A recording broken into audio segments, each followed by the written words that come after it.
I was born and bred in Ibadan. I was born in UCH, so I'm an Ibadan boy. I grew up in Ibadan. Spent all my childhood time in Ibadan. I went to Mary Hill Convent School at Agodi, so I know Ibadan very well.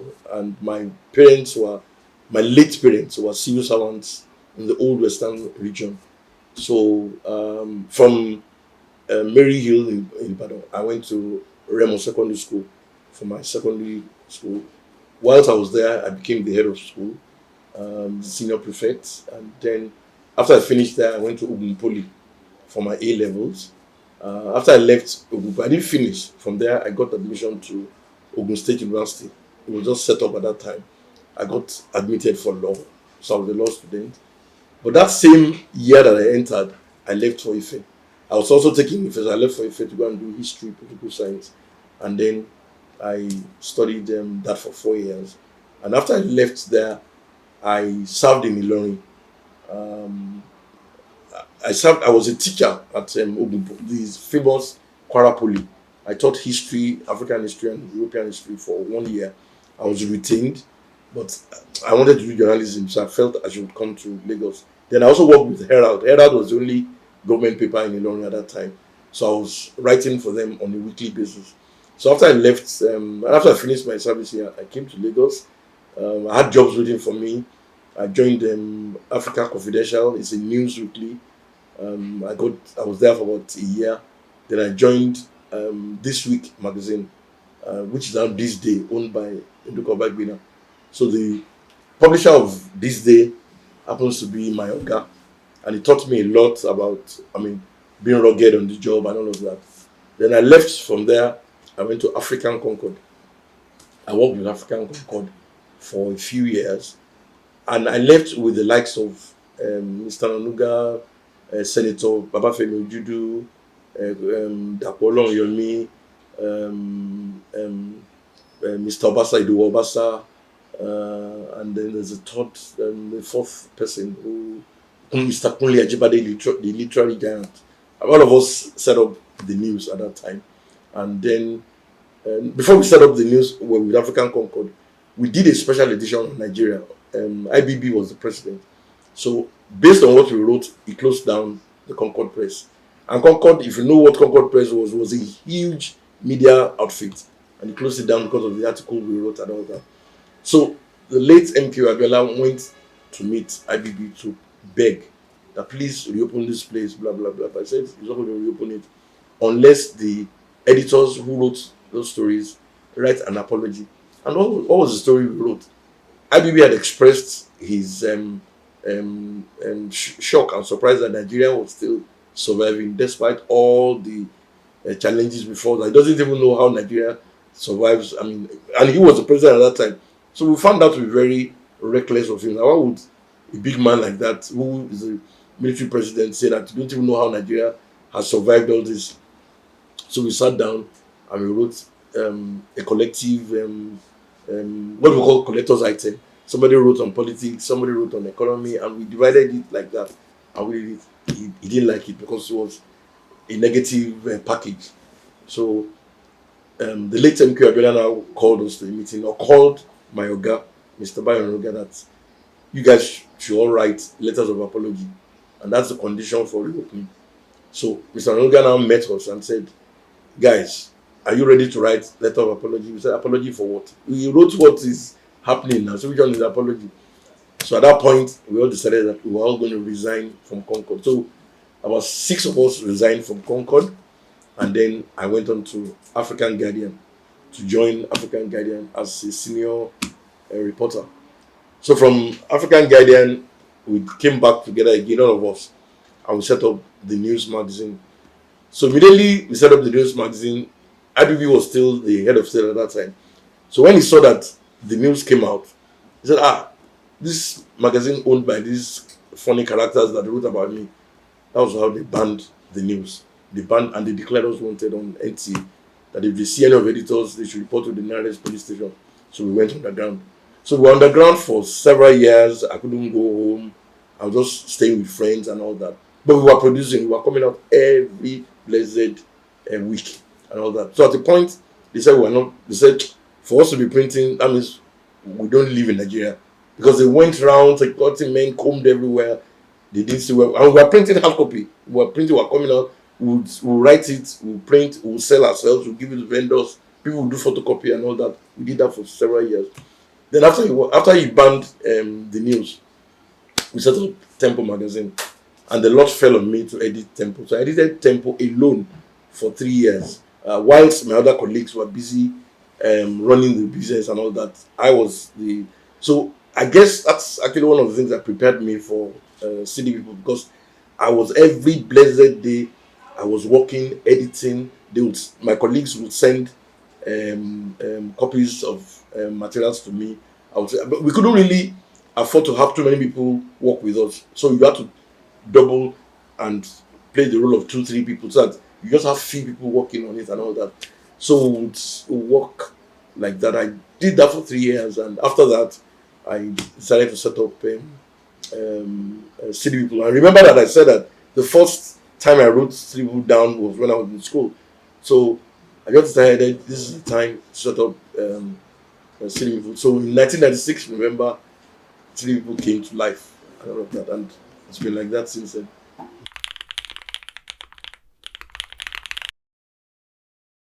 Like a big surprise. I mean, I never really paid attention to the issue of age and all of that. So I'll probably say that it crept in on me.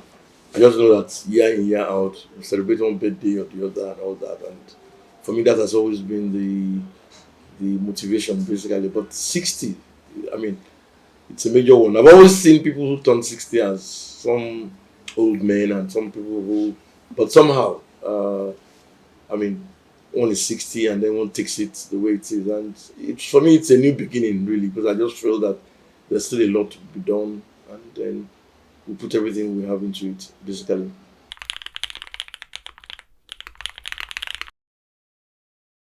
Well, I'll say when I set up City People in November 1996, for me, everything, all the odds were against taking off in November 1996. We didn't have anything, no funding, nothing.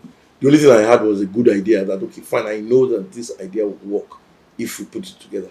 Of course, funding was an issue. Not if single funding came from anywhere. Even though people had promised, oh, once you're ready, let me know, we'll contribute and all that. So I went about it my usual way. I said to myself, what do I need to do? We need an office, we need some money to take off.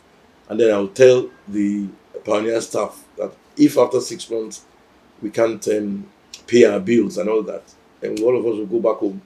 And that was how we started. So we just got a flat somewhere in Nagidingbi, did called a carpenter to do table and chairs, and then we took off from there. But the idea was clear. I mean, this is it's going to be a human interest magazine that will reflect and mirror the lifestyles of until today, 29 years after, we're still doing that. If your younger self could see you now, what do you think he would say? Well, I mean, we'll say that, oh, I mean, you came up with an idea and you've kept at it. Because, like I always say to people, it's not coming up with an idea that is the issue. You must sustain it, you must make it profitable, and you must make it to continue to survive. And we live in a terrain that is rough. It has always been rough from day one, and it has continued to be rough. Just as we are thinking, because for me, interestingly, every year I'll be like, okay, next year, I mean, things should be easy and all that. Suddenly you start the year and some funny thing would happen. Some government policy would just change the whole thing and all of that.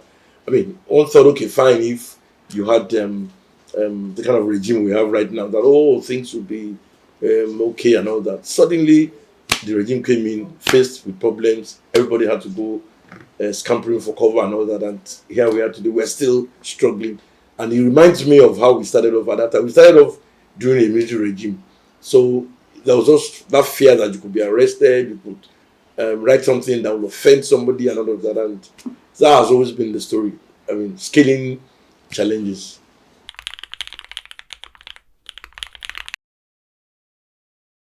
I was reading one night. I mean, I used to be one of the when I was in school. The only thing I used to do then was just reading. Nothing because if I went to Ife was a boring place. It was some village. I mean, the school, the university itself is full of forest, and so there was no kind of activity unless you leave Ife and you come to maybe Lagos and all that. So one night I was just reading, and then the idea just occurred to me that why don't I come up with an idea of a soft cell magazine, a human interest magazine that would look at the successes, failures, and tribulations of celebrities and all of that.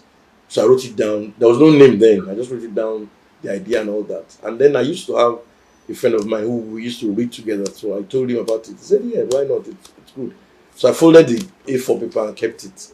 Of course, I knew that I was just joking with myself because there was nothing I could do with it. I was still a student and all of that.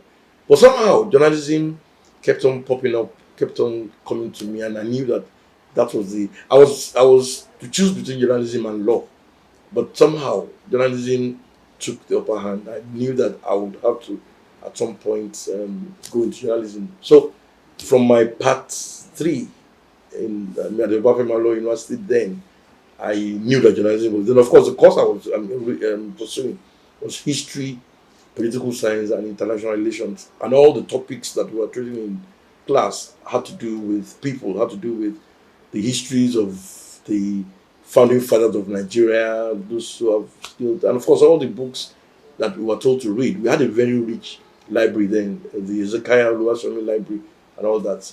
Um, I practically lived there. So all the security men and the gate, they knew. I mean, once the library opens in the morning, I'm one of the first set to enter the place, and I'll read up on all the prescribed texts that we are told to read. So I was loaded with so much information, and of course, I started writing articles. And of course, we had lecturers who were like radicals. They would tell you, "Oh, why is Nigeria foreign policy not doing this? Why is this not doing that?" And then that would make me. And from my part three in Ife at that time, I started writing for Tribune, started writing for the Guardian newspapers, opinion page articles and all that. And that was how it all started. And then articles from me was constant. I was always writing articles.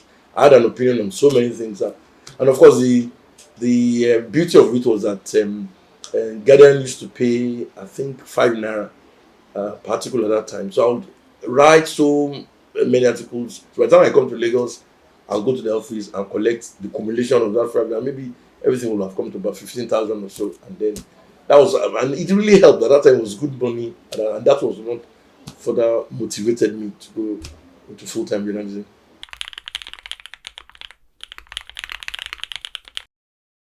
Well, I would say it's the grace of God. I mean, like, there's no other answer to that. That's the grace of God. From the scratch, there was nothing to show that we were going to be successful with the project. Because, like I said, I had about 15 people promise me that they would support. Suddenly, they couldn't support. Suddenly, I had to start so small. I had to, I mean, sell my mom's Volkswagen at that time.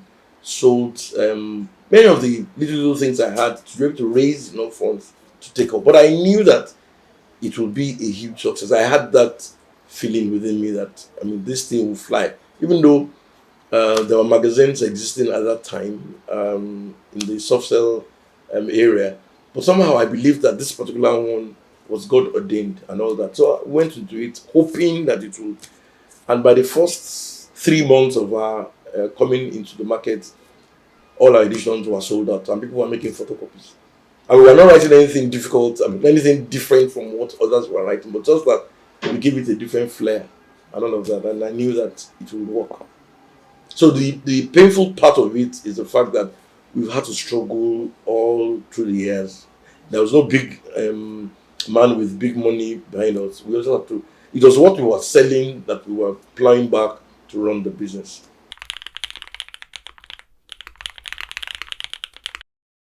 I think the uniqueness of our mission statement. It's always been there. It's a mirror and that also helps when you're looking for a story. It mirrors the lifestyle of celebrities in society. So it's practically everything they do, the food, the food they eat, the outfits they wear, things they do, skincare, fashion, politics. You can go on and on. And so because of that, we don't lack stories. We know what to do to get stories and all of that. And then the professionalism, because from when I moved from being the editor of Tempo, the fairy Tempo at that time, to being the publisher of City People, a lot of people are surprised that how can you move from a hard stuff to soft sell? And I said, for me, my definition of a magazine is a human interest magazine, whether it is hardcore or hard stuff or soft stuff. All we're doing is we're conveying information to people. We're making it readable. We're making it interesting, and journalism itself is all about human content. So if you're talking about the budget of Nigeria today, if the budget increases, you have to go out there to know, okay, how will that affect the price of bread? How will that affect the price of gasoline or fuel? How will that affect the price of kerosene? So instead of just reporting a story saying, oh, the president of Nigeria has read the budget for 2025, you'll be saying, do you know that as from January 1, and so, bread will now cost, 10,000 naira? That will shock anybody. You are still talking about the budget, but you are coming from a human perspective. So that excited me a great deal, and that was what we adopted as the format for writing our stories. And then many people enjoyed it and they liked it.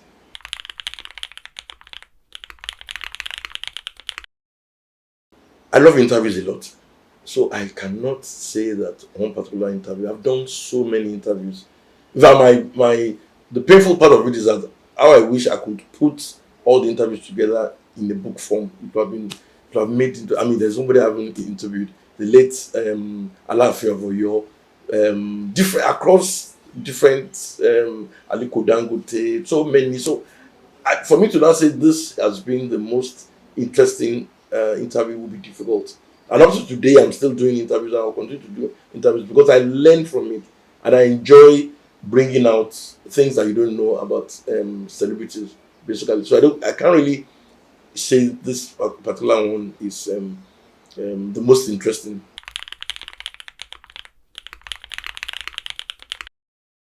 Let me start by saying that was a strategy I adopted when I started off. That I wanted our readers to associate with city people. I don't want them to know me. But for social media, that changed the whole thing. I've always enjoyed my privacy because I'm somebody who is like a backroom person. I love sitting down in my office, putting together stories, editing stories, writing stories. The celebrity thing for me has not been it. And I was also trained by the professionals that you don't turn yourself into a celebrity.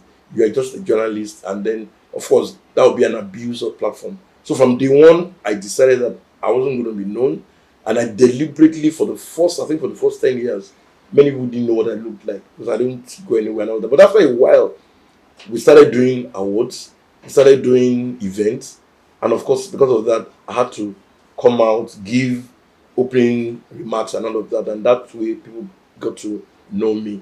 And then after a while, I started attending events, and then of course that changed a lot of things. So when you say striking, I guess the only striking thing I can say, which many people probably won't know, is that I'm a very shy person. I don't like publicity. For me, I don't.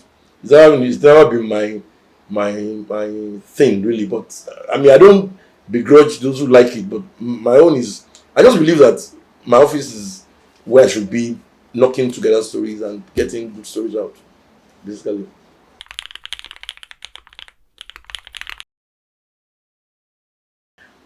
That has been the most difficult thing I have to deal with.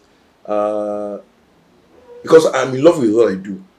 What I do is not work, really. It's passion. It's just like playing tennis and all of that. I have a passion for it. I've developed a passion for it. I also believe that anything you do, for you to enjoy it, you must develop a passion for it. So I have a passion for what I do, and I don't see it as work. That's why I don't have a resumption time. I don't have a closing time. I just, I mean, if I'm tired, I just sleep off. When I wake up, I take up from there. And I'll take. So for me, it's been part of me. And then I'm lucky that I have a family that understands. But they, of course, they know that I'm in love with what I do. I'm in love with journalism. Journalism is my life. And then, um, I mean, they've had to cope with it. So that's why each time I have to spend some time with them, I always appreciate that time spent because I'm always on the move. And I also believe that a good journalist must be footloose. Footloose means you can be here now, in the next 5 minutes, you're away to Kano. From Kano, you can go to Maiduguri, from Maiduguri to Abuja, and then back to Lagos, and you're still doing the same thing. So for me, things like that don't slow me down. As I'm going, I'm writing my stories, I'm submitting it, I'm moving on, and all that. So that explains why it's been very, very difficult getting to um, balance the two. I can't say that I've done well with it, but I would say I try my best to balance it out.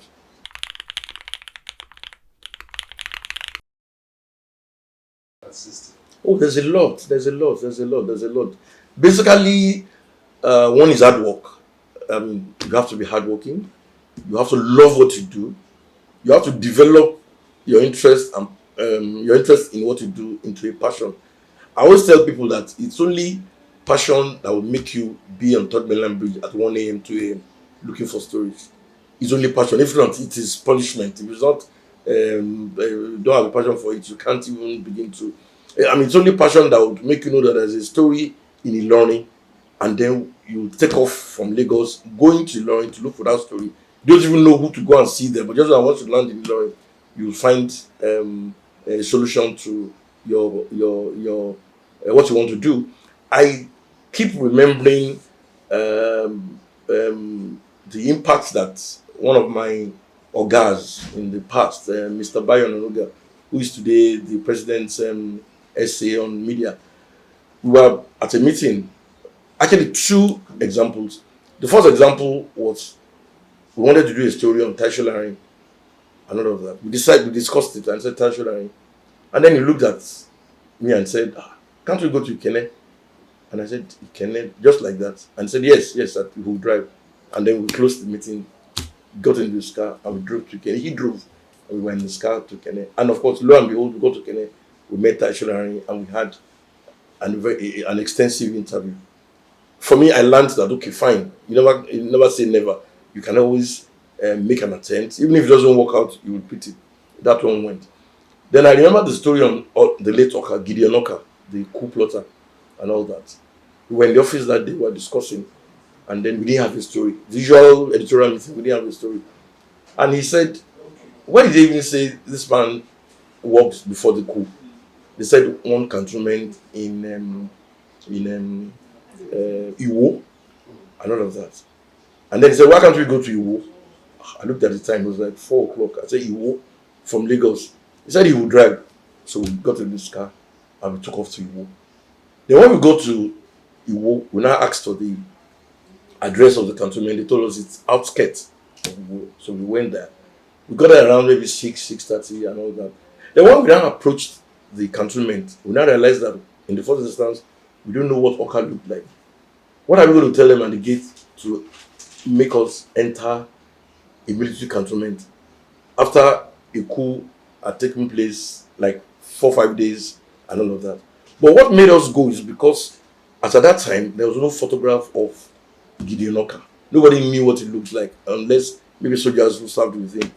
And our own idea was that if we go to Iwo, maybe we can get a photograph of Oka and all that. So when we were approaching the gate, and I asked Mr. Onoga, I said, what are you going to tell them at the gate? He said, let's go.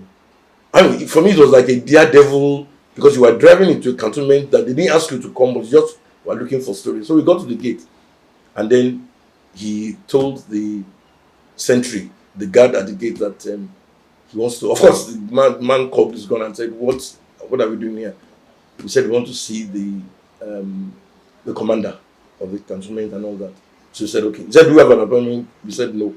So he now said he's just from the US, that he's in a wood to see he's a classmate that, I mean, they were classmates in school and all that and all that. So the man said we should go in. So we drove in. He told us where the um, office was. We saw the office from afar. So we approached it, parked, and we came down. So immediately we came down, all the sentries around the building stood up with their guns and all that. So we walked into, we said we wanted to see the commander. Me, inside me, I was like, what are you going to tell? Even if you now see the commander, what are we going to say? Okay, let's just keep going. So they asked us what we were looking for. We said we are here to see the commander. So they said we should sit down. That he just walked out and we'll soon be back. So the three of us that went sat down. And then what went through my mind throughout was, how are we going to, when we entered, we looked at the wall, there was no photograph of Oka because he was the last commandant of that cantonment before this new person came in. The photograph was not there. Obviously, they would have removed it and all that because of the negative thing he did and all of that. His negative action. So on the table, I just saw some photographs. And I was like, there's no way these photographs would, I mean, he would not be in this photograph. The long and short of the story was, when he came, he met with us and said he wanted to know what we were there to do. And we told him that we were there to say hello to him and all of that and all that. And of course, he wasn't quite convinced, but we didn't go with anything, no tape, nothing. So we just saw that, okay, these are three gentlemen who are just there to. So he saw us off and he said he wasn't, that he now said something like he didn't school in Iwo, so how come we came to say wanted to say hello to him and all that. So my Uganda said, well, maybe it's the previous one, or maybe some commandant that there used to be one commandant that the man said, well, maybe it's not, but he doesn't know who the person is, but that he's no longer at the place, that he's the one in charge and all that and all that. So we greeted him, asked him how work was, and so we now left. So we now drove out of course, we went in fair and we drove out in fair because they could have asked us to come back and all of that. So until we got to the main gate again and the gate was open for us, we didn't know what to do or how to approach. So when we now drove out and we were on the road, so I now told my guy that, do you know what? He said, what? I said, I have some negatives that we need to go and wash and say. In those days, it used to be negative that you wash before you get the photograph. We now said to ourselves, even if we wash all the negatives, how do we know who is Oka out of all of this? So that's okay, let's even go and wash it. Let's scale the first order. So we drove back into town and we're now looking for a photography lab where we can get the photographer to help us. Luckily, we saw one just as we were entering, he walked back. And then we saw one small boy and we said we needed his help and we want him to help us do some photographs. I said, no, I can't do any photograph. His guy is not around, his guy has gone out, which was even pleasant news to us that your guy is not there. So I said, you two can do it, and I just want him to help us watch so we can look through the photograph and pick who. And of course, our own idea was that if we see a consistent face there, we would know that it must be Oka and all that. So he was now grumbling, that's not his job, he doesn't do washing. So we now tipped him that he should, go and get something to eat, and because it's a job that we want him to do without making mistakes. So he collected the money. He said he will probably do it now than later. Instead of doing it later, he do it now. So we started watching it. As we was watching it, we saw a consistent face and all of that. So something just said I should ask the guy. He's not necessarily a small boy, but it was a young boy. So I said, do you know this person? And he said, yes, now. That's the man that used to be the commandant before the one that was here. So that's how we got to know that that's Oka. Immediately we finished watching the thing. We even overpaid him. I think he charged us 2,000. We gave him like 5,000. That was how we took off back to Lagos. We didn't sleep. We drove back to Lagos and then published the story. And that photograph that we produced was what everybody in the media, even abroad, had of the photograph of Oka. So those are the exciting things, exciting moments that one had on the job and all of that. But we did a lot of daring things that when you sit back and you look at it, you just well, you guys crazy trying to do all of these things and all. But then it was the excitement of the job.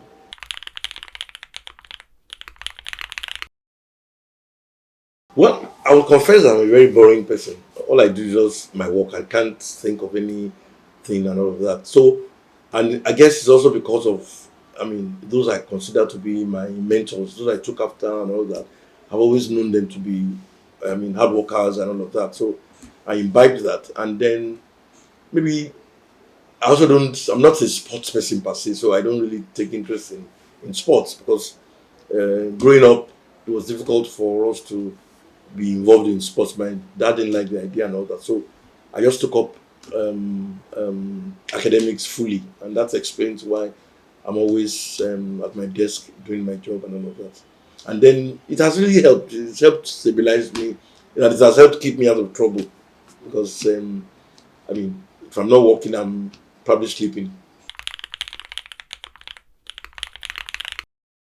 It would have been law. I was actually a law student at Ogun State Wow. University. I was one of the first set of law students at Ogun State University, with the likes of Shegun Law, the first set of. But interestingly, at that time, I also got admission into IFE to read history, political science. So one of my lecturers now said, "Why don't you go and do history, political science for 1 year, then cross over to law, and then do law at IFE and all of that?" And that was what made me leave.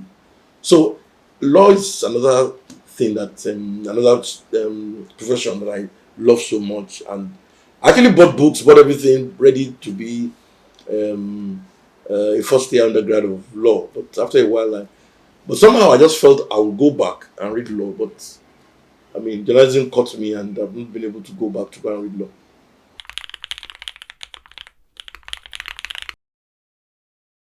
The only legacy is that, I mean, here was a young man who loved journalism, gave it his all, gave it his all, and has been able to contribute his own little quota in the larger picture of journalism. And I mean, I've also tried to aim to ape some of my mentors who, I mean, are today big players in journalism and who have also retired. And I feel that the only way one can be relevant is to continue to do what you love doing, basically. Mm.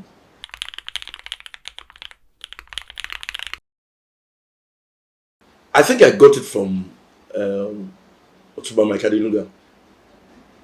He loves Ankara and he looks regal in it. He looks, and I said to myself, if someone as rich as that, I mean, wears Ankara, he has a lot. I mean, I'm not joking and all that.